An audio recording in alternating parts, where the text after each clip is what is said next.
அனைவருக்கும் அன்பு மிகுந்த வணக்கம். செல்வராமாயணம் என்னும் இலக்கண பாடல்களும் இலக்கிய சுவையும் கொண்ட புதிய ராமாயண காவியத்தை புனைய வைத்த என் இறைவன் ராமனை நன்றியுடன் வணங்கி மகிழ்கிறேன். செல்வராமாயணம் பருவம் 3 அயோத்தி பருவம், காலம் 8 பரதன் காலம்.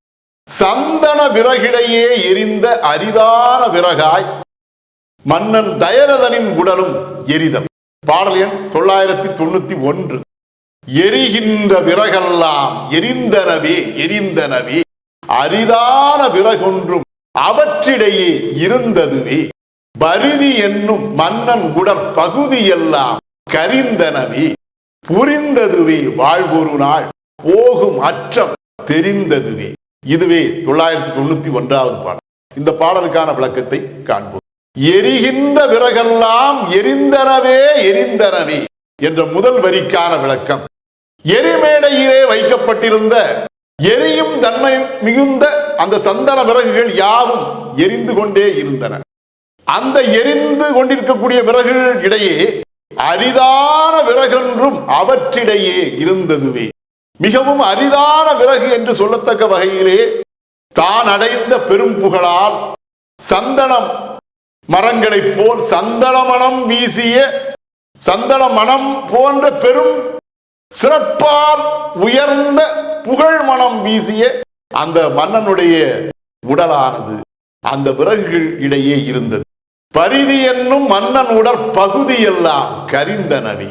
அவ்வாறு சந்தன மரக்கட்டைகள் இடையே சந்தன விறகுகள் இடையே இருந்த அரிதான விறகாக விளங்கிய மன்னனாகிய கதிரவகுல மன்னன் என்கிற பரிதியாக விளங்கிய சிறப்பான கதிரவனைப் போலவே சிறந்த முறையிலே ஆட்சி செய்த மன்னனாக இருந்த அந்த தயரத மன்னனுடைய உடற்பகுதிகள் யாவும் அவ்வாறு எரிந்த நெருப்பினால் கருகி போயின.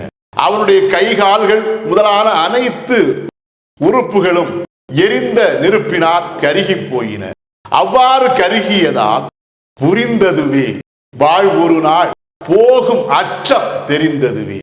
அவ்வாறு கருகி போன நிலையிலே அனைவருக்கும் வாழ்வு ஒரு நாள் இந்த நிலைதான் வந்து சேரும்.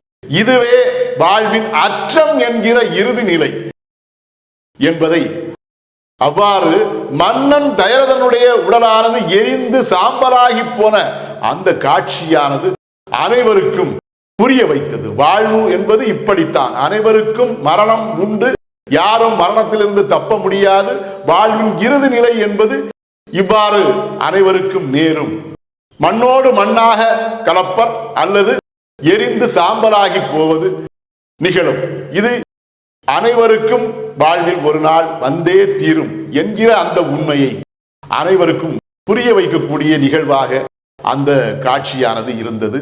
இதுவே 991வது பாடலுக்கான விளக்கம். செல்வராமாயணத்தின் 992வது பாடல் மற்றும் அதன் விளக்கம் ஆகியவற்றை அடுத்த பகுதியில் காண்போம். இறையருளால் அடியேன் இயற்றிய நல்லதோர் இலக்கியத்தையே செல்வராமாயண காவியமாக உங்கள் முன் தொடர்ந்து வழங்கி வருகிறேன்.